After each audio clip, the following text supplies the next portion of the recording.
Well, this is a very important time of the year.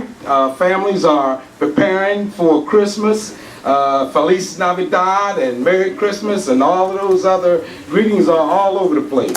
And that's what it's about. But you have to be careful. You've heard the testimony from our children, and now let's think about it. When we select a tree for the holiday, many of the artificial trees, we want to make sure that they are fire resistant. And if you buy one, you want to look for the statement, the tag that's going to be there to give you the information. And also, the needles, if you choose a fresh tree, you want to make sure that they're green, and you want to make sure that not hard to pull back from the branches. You shouldn't be able to break it off. All right? So if you pull a needle back and it snaps in half, that's not a good thing. It should be holding on to that branch for dear life, right?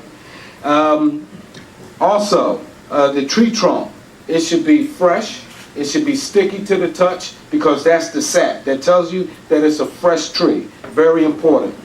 Okay, and do not buy a tree that if you set it up, and everybody knows the old bounce that you do to make sure that the branches will fall out, but if you see a shower of needles, you don't want to use that tree. Okay, now when you're cutting and caring for the tree, you want to make sure that the vendor makes a 1/2 to 1 inch cut on the bottom so that the tree will be able to absorb the water and the solution that we're going to talk about in a moment. You have to maintain the water level. You want to make sure that through the entire holiday season that tree is drinking fresh water each and every day. You want to make sure that it's watered. Never decorate your tree with lighted candles. That's a no-no, and we all know the reason why. Okay? Do not place your tree too close to a heat source. All right? You don't want to do that. Christmas trees is when Christmas is over, you want to make sure that you get rid of that tree. You'll make sure, and we'll have someone talk about that in just a few moments. But we want to talk about, before we do our song off of the end of the tree, we want to talk about the solution that we make to keep the tree fresh all season long. It starts off with this, and folks can get a pen and pencil if you need it, right? 2 cups of Karo syrup, 2 ounces of liquid bleach, 2 pinches of Epsom salt. That's not to make sure that their knees feel a little better, but I use it for that too. 1/2 teaspoon of borax. And some of us remember the 20 mule teen borax that used to be on picture for a Sunday afternoon. All right, so that borax, you want to make sure that you have a 1/2 teaspoon of that in the solution. 1 teaspoon of chelated iron. A lot of people say, what is chelated iron? All of these things is something that you can go to your supermarket and pick up. It's nothing tough about this. You can have a solution for your live tree to make sure it's fresh for the family all the season long.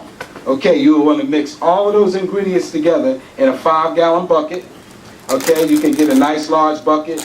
You can purchase it also from your local hardware store. Make sure that you take that bucket, you make the fresh cut.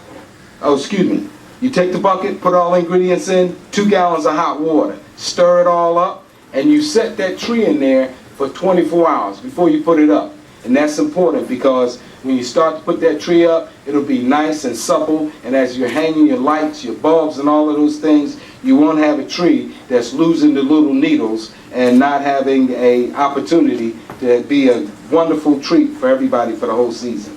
Okay, now you place the tree in the stand after the 24-hour period, and you make sure that you top it off each day.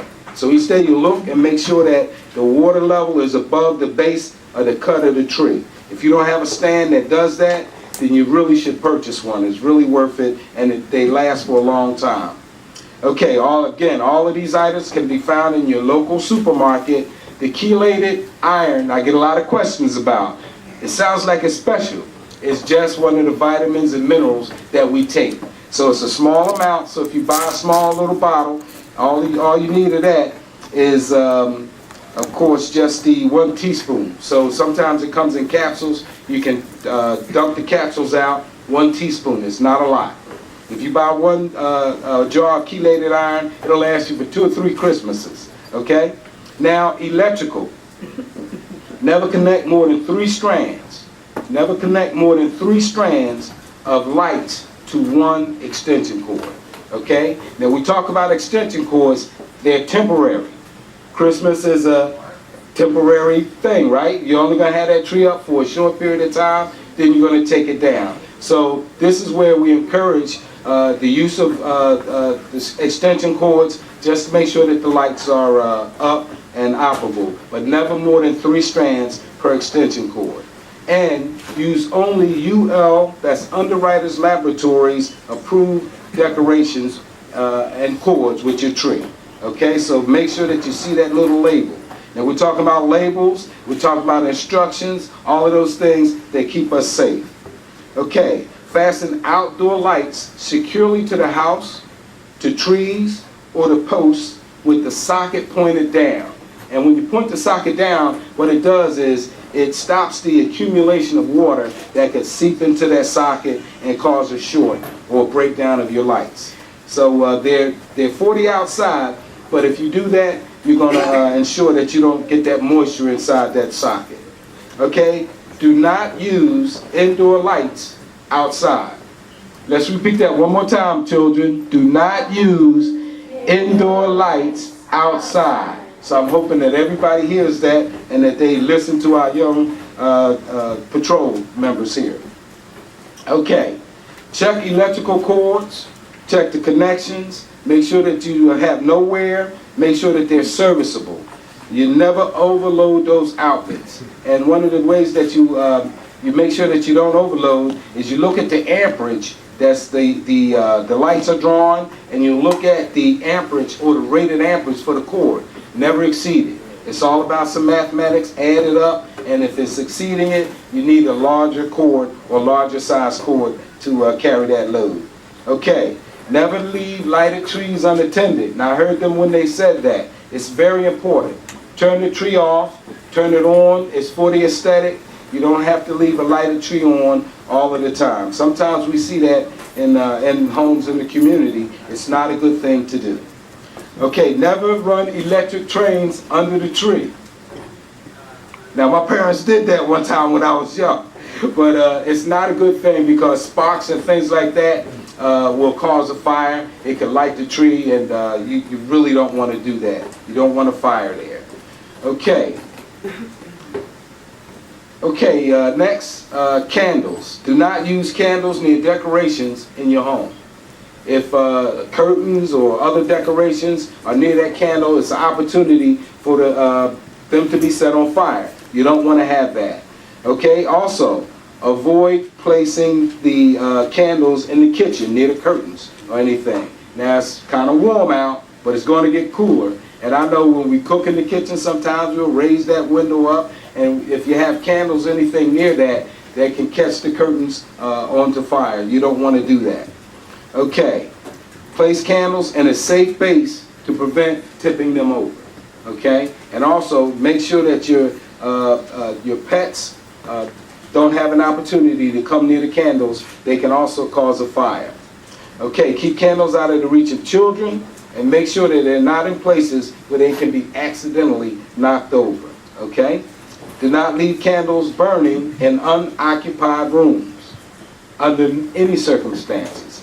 Blow them out, you can light them back, and I know I love the aromas, especially Christmas time, the evergreen, and it just fills the house with a beautiful scent. It's a wonderful thing, but when you're leaving the room, blow those candles out. Okay, holiday gifts.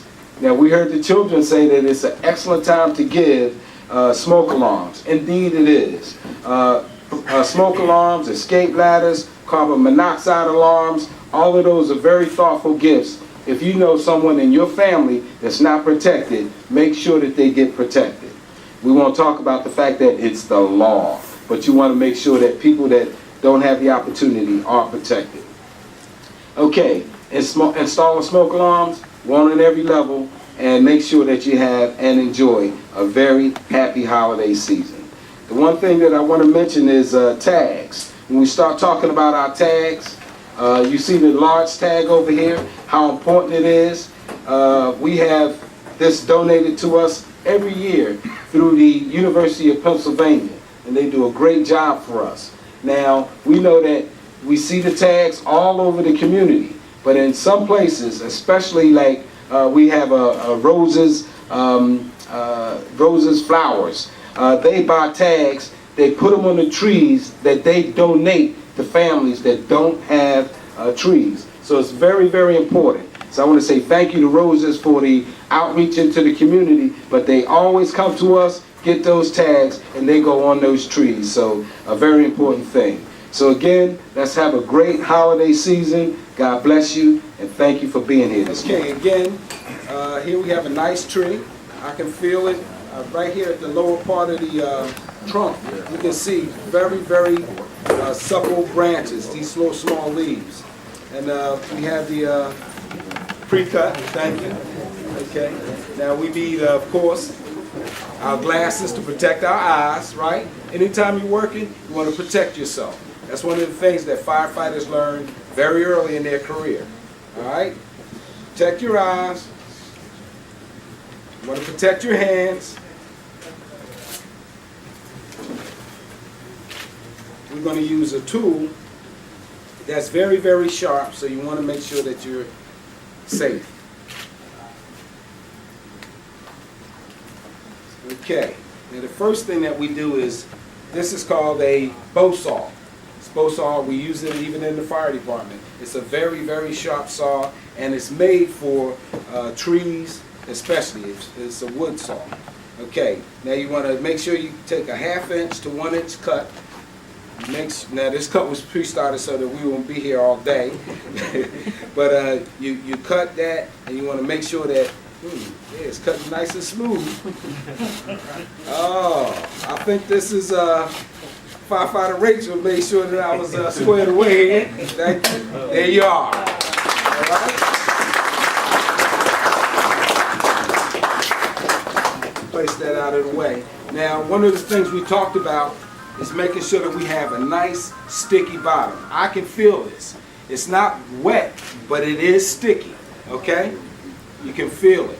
So that means that that tree, when we place it in this stand, you can see that this stand has a little reservoir.